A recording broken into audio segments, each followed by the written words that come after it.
CBN vowed to impose sanctions on BDC operators who fail to adhere to its regulatory framework. BDC operators are reminded that they are required to fully comply with the provisions of the Money Laundering Prevention and Prohibition Act 2022, the Terrorism Prevention and Prohibition Act 2022, and the Regulatory and Supervisory Guidelines for Bureau de Change Operators in Nigeria 2024, CBN said. All BDCs are advised to ensure that their operations, staff training, transaction monitoring, and customer onboarding procedures are always fully compliant with the applicable requirements, the Apex Bank said. Similarly, CBN also urged all financial institutions in Nigeria to tighten compliance with both domestic and international sanction lists, including the United Nations Consolidated Sanctions List and the Nigerian Sanction List, in line with the Terrorism Prevention and Prohibition Act 2022 and others. The naira further depreciated against the dollar at the official foreign exchange market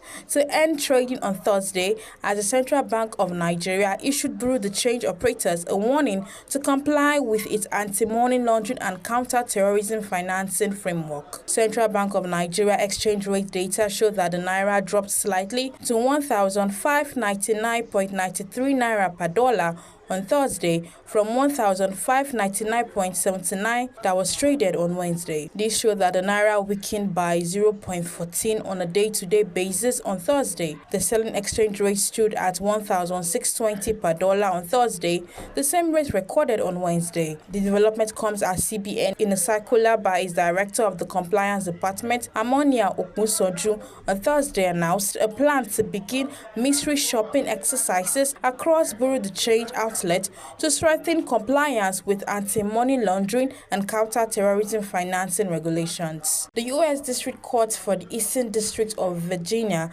has ruled that Google violated the antitrust law by monopolizing open web digital advertising market. The technology company, according to the court, harmed Google's publishing customers, the competitive process, and ultimately consumers of information on the open web. The Department of Justice on Thursday announced the landmark victory of its antitrust division in the second monopolization case against Google. Attorney General Pamela Bondi expressed the resolution of the United States government to stop Google from exerting influence over the digital community. Google was accused of subverting competition by neutralizing rivals for more than 15 years through acquisitions and anti-competitive auction manipulation. And that is all on business news. Balumi Mukoro reporting for BTV News.